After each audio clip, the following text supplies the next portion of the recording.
Hey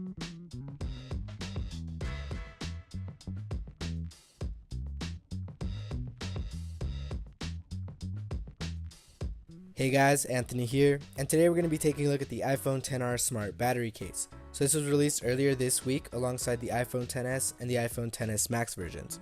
So there's no more red this time around, there's only black and white to choose from, so I picked up the black one, and we're pretty much just going to be opening it up, and I'm going to walk you guys through the case and through its features. Alright, so at the front of the box here we have a picture of the Smart Battery Case along with the version that you picked up, so mine says the iPhone XR.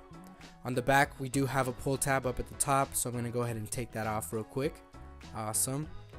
So then you guys should be cool to just go ahead and pull that tag up there, revealing the Smart Battery Case. And there it is. So it looks really nice. It looks very simple, very clean, very Apple-like, but it does look similar to all the ones that have been released throughout the years. So there are some differences, and we are going to mention those in this video, but I'm going to go ahead and take this out right now. So it does have a little bit of weight to it, but it's not too much where it feels unbearable. It is very manageable, guys, so don't stress too much about that. In the front, we see that it embraces that full screen design by Apple. No longer do we have that bottom bezel right there on the bottom. So I'm going to go ahead and chuck this paperwork. I know you guys don't really want to see that anymore, so get rid of that. So let's take a look at the design real quick. So like I mentioned earlier, there are a few key things that have changed, and I specifically want to look at the camera cutout. Since Apple no longer makes horizontal camera setups, they only make vertical ones, we have to have the vertical camera cutout to match. So what this means in terms of design is that the whole battery pack at the back has to be shifted downwards. So we no longer have that little gap in the bottom of the case, which made it feel thinner than it actually was. So speaking of the battery pack, it is a monster. On top of the already thick iPhone XR, this thing makes it feel like a brick. So it's not something that is going to be terribly hard to get used to. You get used to the weight after a couple days, but it is worth mentioning because it makes it twice as thick. Taking a look inside the case, we see that it's still lined with microfiber, so that's a very nice touch. And this case does a really good job of showing off the iPhone XR's edge-to-edge design, so that liquid retina display is looking very clean right now.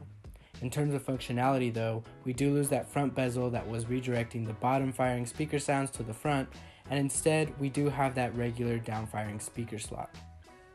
So another thing about removing the bezel is that they had to move the lightning port a little bit more to the back, so it leaves this weird uncentered port just at the bottom of the case. Let's talk about the other design elements. So the buttons, as you can see, are a little bit lighter than the rest of the case, but they match the Apple logo. So I think this is really cool because it acts as a sort of accent and the contrast makes the case pop. One of the things I like about this case is that it's always charging your phone, and I know some of you guys don't really like this, but I prefer it this way. So another thing to mention is that you do get a widget with this, so it shows you the percentage of your smart battery case as well as your iPhone, so you always know what's up. So if you don't have this, just scroll all the way down from this menu, click edit, and you should be able to add it from there. A new feature on this year's battery case is the ability to charge wirelessly. So for all you who have a wireless charger, this is great news for you. Apple's really going all out with their wireless charging. If you choose to charge your case separately, it does have a little indicator inside so you'll know when it's completely charged.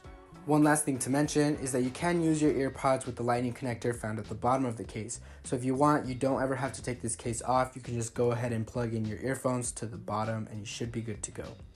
So that's going to be it for today's video, guys. I hope you liked it, and if you did, give it a thumbs up and consider looking at the rest of my videos that I'm going to link at the end of this video. Thanks for watching.